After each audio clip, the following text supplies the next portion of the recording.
It sheds interesting light on the character and resources of Owen, if the circumstances in which the following treatise was composed are borne in mind. It was published in 1656, and its author was, at the time, Dean of Christ Church and Vice-Chancellor of the University of Oxford,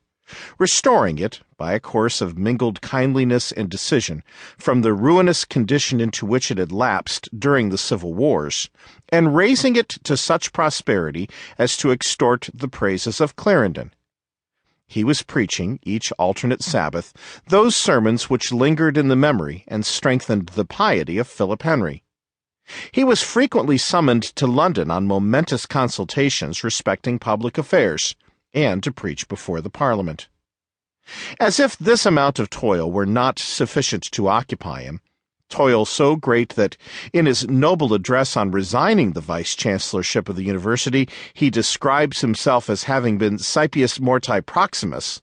The Council of State had imposed on him the task of replying to Biddle the Socinian, and he fulfilled it by the production of his elaborate and masterly work Vindicii Evangelicae,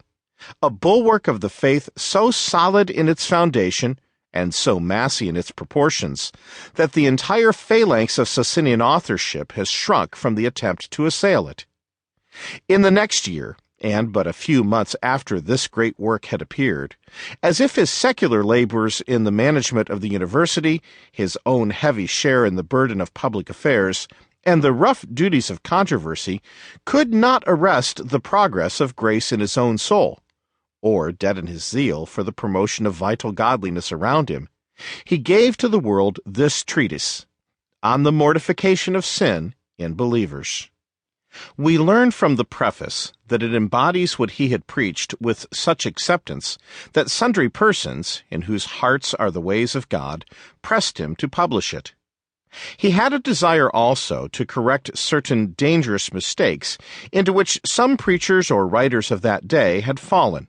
who recommended and enforced a process of mortifying sin which was not conducted on evangelical principles, and only tended to ensnare the conscience and foster self-righteousness and superstition. The directions which our author gives in order to subdue the power of internal corruption are at the farthest removed from all the arts and practices of a hollow asceticism.